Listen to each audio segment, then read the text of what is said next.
Alright, hello everyone, back again for part 2 of the D&D subclass tier list. We're at the point in the tier list now where all of these options are decent options for your class. Some alternative options, however, are more powerful. Again, I'm going to go over all of these very quickly, not go too in-depth into any of them because otherwise this video would be way too long. And also, if you do want a more in-depth look at these classes or subclasses, in the coming weeks I will be coming out with videos specifically going over the nitty-gritty details, the ins and outs of each class and subclass and their power. So, starting off here with Valor Bard. I think Valor Bard is really just a worse version of the College of Swords Bard, which is why Valor Bard is in the B- tier, and spoiler alert, College of Swords Bard is in the B tier. I think this was their sort of first go at a more martial-focused bard. I wouldn't say they got it perfect, but they did improve upon this design, I think, quite a bit with the College of Swords bard. Valor does have some neat tricks, it does get some more proficiencies, but it doesn't have as many options as the Swords bard.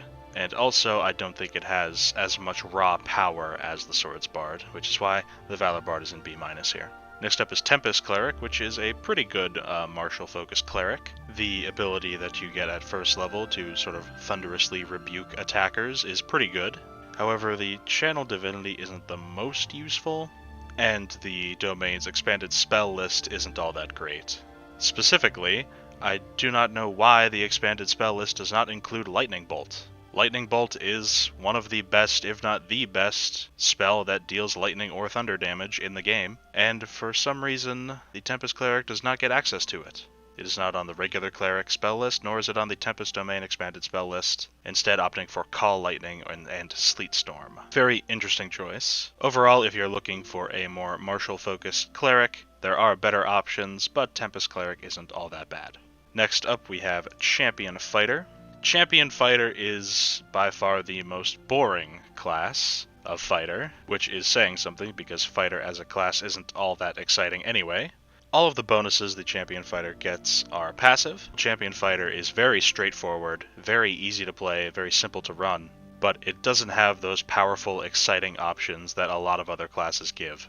Critting more often is good, but they don't really have anything special to do on their crits, besides deal more base weapon damage. Next up is the Arcane Archer Fighter. Arcane Archer is a decent option for a ranged physical damage dealing class, and they do get a few interesting options with their arcane shots. However, only getting 2 uses of their arcane shots per short rest does leave this subclass feeling a bit lacking.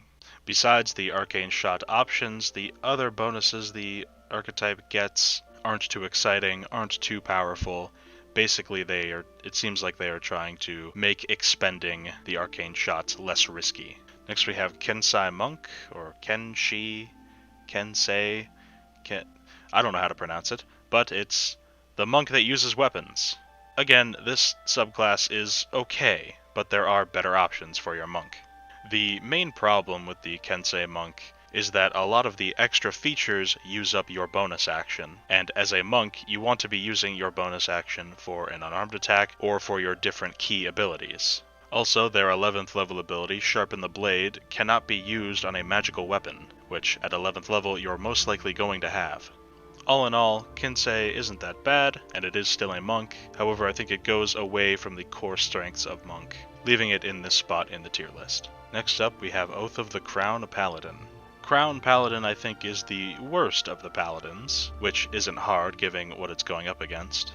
Their Channel Divinity options aren't great. Their 7th level ability can only be used with a creature within 5 feet of them, so you can't save your squishy backline from getting hit. And their 15th level ability isn't an aura, it just works for you. Granted, not becoming paralyzed or stunned is useful, but if that were an aura, that would be very, very good. Perhaps even worthy of being a 15th level ability. And to top it all off, their 20th level ability is extremely underwhelming. All in all, it is still a paladin, which means it is still a good choice. However, there are better subclass options than the crown. Alright, moving on to the Rangers. Oh boy. I'm just going to cover all of the Rangers in one fell swoop. Ranger is by far the weakest class in 5th edition. These three archetypes, Hunter, Gloom Stalker, and Monster Slayer, are decent. Hunter provides some very good flexibility depending on what you're fighting. Gloom Stalker has some interesting abilities for something like an Underdark campaign. And a Monster Slayer Ranger is very good against one target in a fight. However, they all do have their downsides. As a hunter at each level, you have to make a choice between 2 or 3 abilities, meaning you don't have access to all of them, and one option might be good now, but you may wish you picked a different one depending on the combat. I think being able to switch between them every long rest, maybe, would have been a better design choice. Gloom Stalker gets bonuses to their first turn in combat, as well as to their initiative, but their other abilities are pretty underwhelming defensive options. And, as I said before, Monster Slayer Ranger is very good at killing one thing. If it has to hit something that isn't the thing it's marked, it's going to have some issues. Overall, these Ranger options aren't terrible, but they aren't the best either. Ranger is just such a mess of a class in 5th edition, I would caution against going Ranger at all, regardless of subclass. Next up is the Inquisitive Rogue.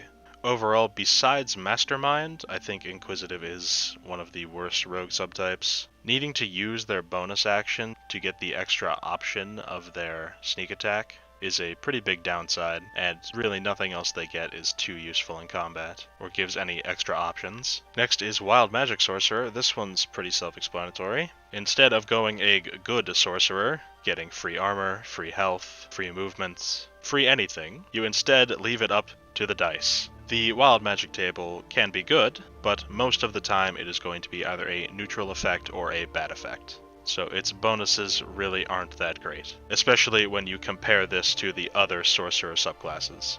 And finally, for this tier, we have the Enchantment Wizard. The problem with the Enchantment Wizard really has to do with their Hypnotic Gaze ability requiring your action to keep it maintained, as well as the enemy being able to save. The 10th level ability is pretty good, allowing you to essentially twin your enchantment spells, but the 14th level ability doesn't really have a lot of combat implications. That is why the Enchantment Wizard has to be down here in the B- tier. It is still a wizard, but it is one of the worst wizard subclasses. On up to the B tier. Most of the subclasses here in the B tier are just better versions of things that were in the B- tier.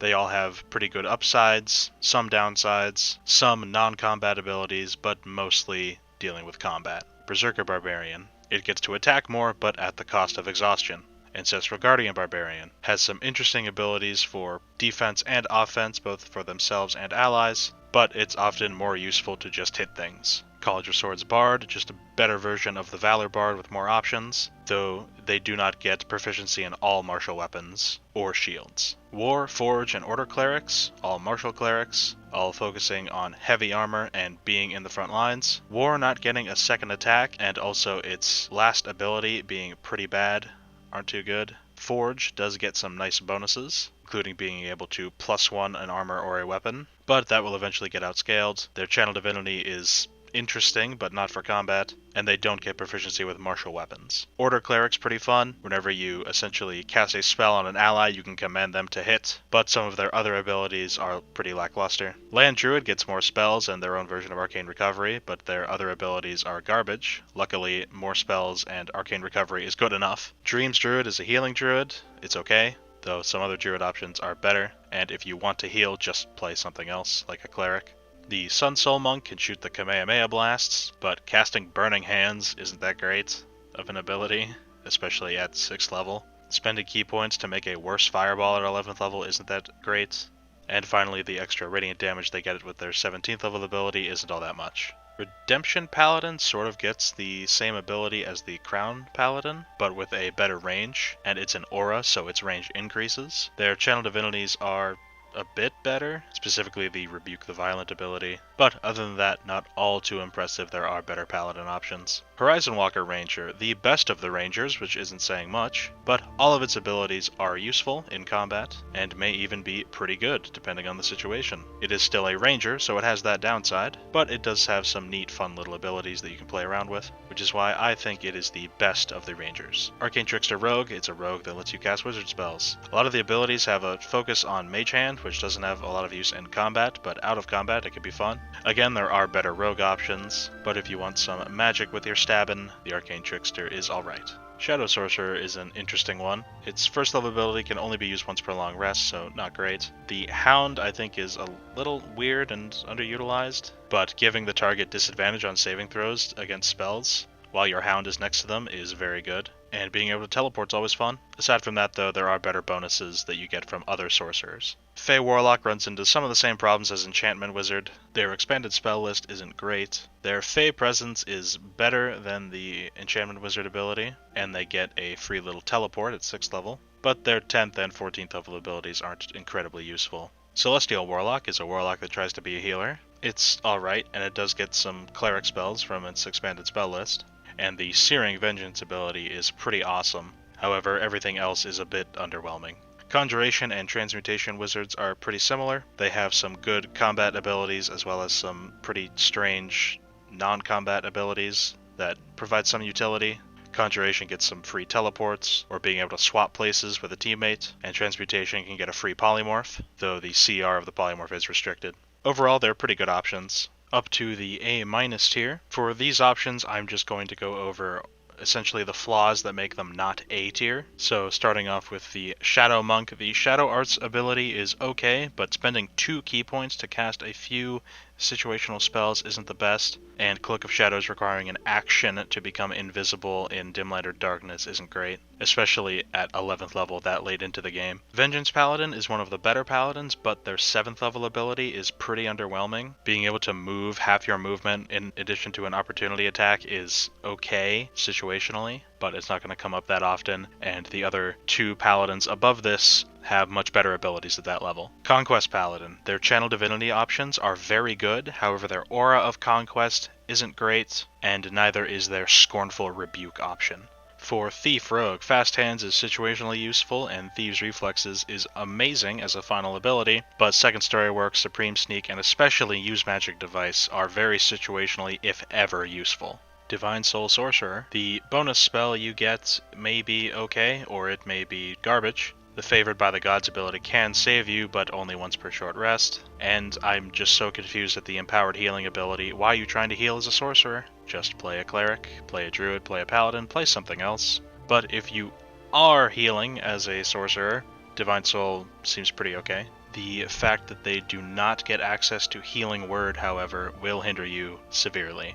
Storm Sorcerer can be pretty slippery. However, lightning and thunder damage aren't two popular damage types, so gaining resistance and or immunity to those isn't the most helpful, and who really cares about being able to subtly control the weather around you? Hex Blade Warlock can actually make the Blade Lock work. However, it is pretty reliant on the Hexblade's Curse ability, and of course, with Hexblade and going melee focus, you are missing out on the best cantrip in the game. Finally, War Wizard has some extremely good abilities, and some extremely needlessly complicated, underwhelming abilities. For instance, their 2nd level ability to gain +2 to AC or +4 to a saving throw as a reaction is very good. Their 6th level ability to gain charges to deal a little bit of extra damage after dispelling magic or counterspelling is needlessly complicated, isn't going to come up that much, and doesn't even do that much to begin with. For the A tier, there are a lot of options here, but there's not really too much to say about them. They all have either a lot of, or very good, or perhaps both, combat abilities. They excel in their role in combat, whether that be tanking, dealing damage, utility, healing, etc.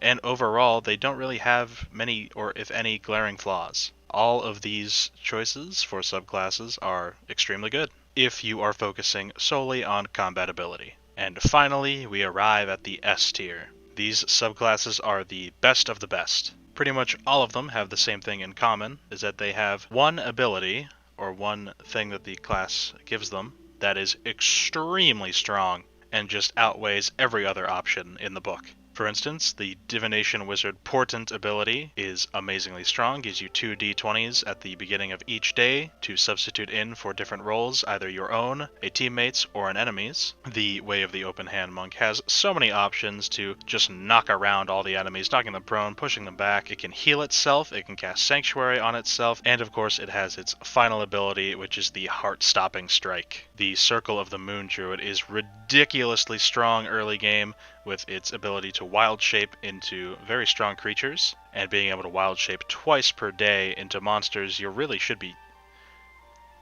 and being able to wild shape twice a day. And being able to wild shape twice per short rest into monsters that you guys are fighting at early levels is ridiculously strong. They do fall off a bit after level 10, but then once they get to level 17, and most importantly 18, they start to rise in power once again. And again, this druid is the strongest early game class I can think of, so it is worth it even though you might have some tougher times in the late game. Assassin Rogue is the subclass where initiative matters, because if you go first, you have the opportunity to basically insta-kill one enemy of your choice. Auto-critting as a rogue with sneak attack and everything like that is exactly as it sounds. Ridiculously strong. Lore Bard gets Cutting Words, which is very powerful, as well as additional magical secrets for more utility. You can never go wrong with more options as Bard. That is, more options for spells and more options to use your Bardic Inspirations. And finally, Life Cleric is just the best healer in the game. Nothing can beat out Life Cleric, getting extra heals on every single healing spell, healing themselves when they heal an ally. Their Channel Divinity is a very strong AoE heal. And on top of all that, they do get proficiency with heavy armor, which means they can protect themselves as well. So that is my complete tier list for the official 5e subclasses on their ability in combat. And again, in the coming weeks, I will be taking a deeper dive into each class and its subclasses and exploring what exactly makes their abilities work, or not work in some cases. So I hope to see you all there. Until next time.